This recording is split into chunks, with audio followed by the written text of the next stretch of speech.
My name is Luís Roberto Barroso.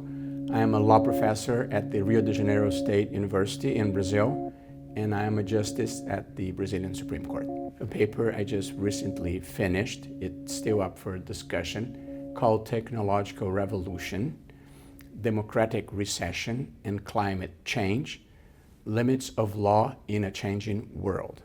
As for the technological revolution, so I discuss about this, what has been called the third industrial revolution, which is the technological or digital revolution that has completely changed the way we live, the way we conduct our research, the way we shop.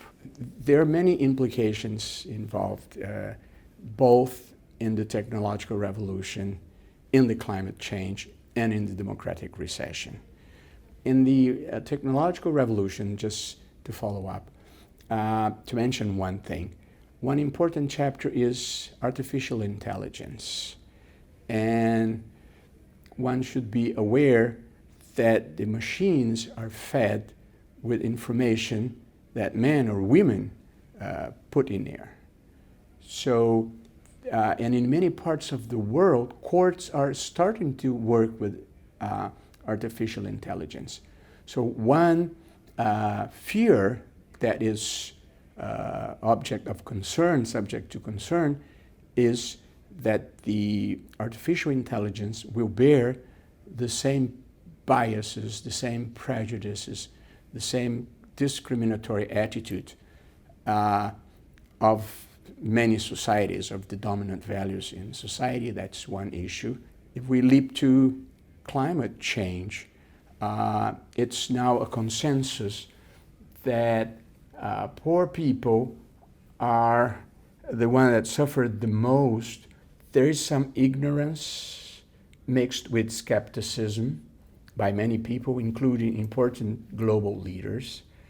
And the second problem with fighting climate change is that the problem with the emissions, these emissions will only affect the next generations. So this has been kind of an incentive to postpone decisions and solutions that are actually urgent. So there is a problem here that is of transcendent importance, which is intergenerational justice, and the duty that one generation has to be aware of the human rights of the next generation and not given a planet totally degraded to the new generations. And as for the democratic recession, of course there's a connection between human rights and democracy. Actually, democracy is associated with limitation of power, with respect for fundamental rights or for human rights. People's loss of confidence in democracy. Most surveys demonstrate in the United States, in Europe, in Brazil, that young generations don't care for democracy as much as the past generations. There are many reasons, I think, for that. There are political reasons. The representative systems, the political systems, do not give voice and relevance to citizenship. One of the mottos of the criticism of modern democracies is they don't represent us. The second factor that I think brings some discredit to democracy is inequality. But most authors will agree that quality education, efficient public services, and inclusive political and economic institutions are issues or factors that can contribute to the fight against inequality. And a third factor I would include there is corruption.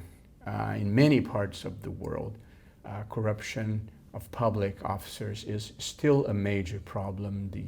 the private appropriation of the state, the embezzlement of public funds, and the set of wrong decisions that you take because of bribery and other problems. I have this rational faith that I'm going to share with you.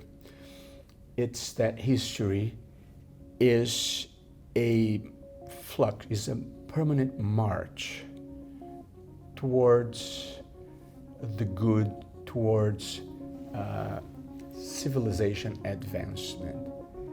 So I'm very convinced that we are building a better world.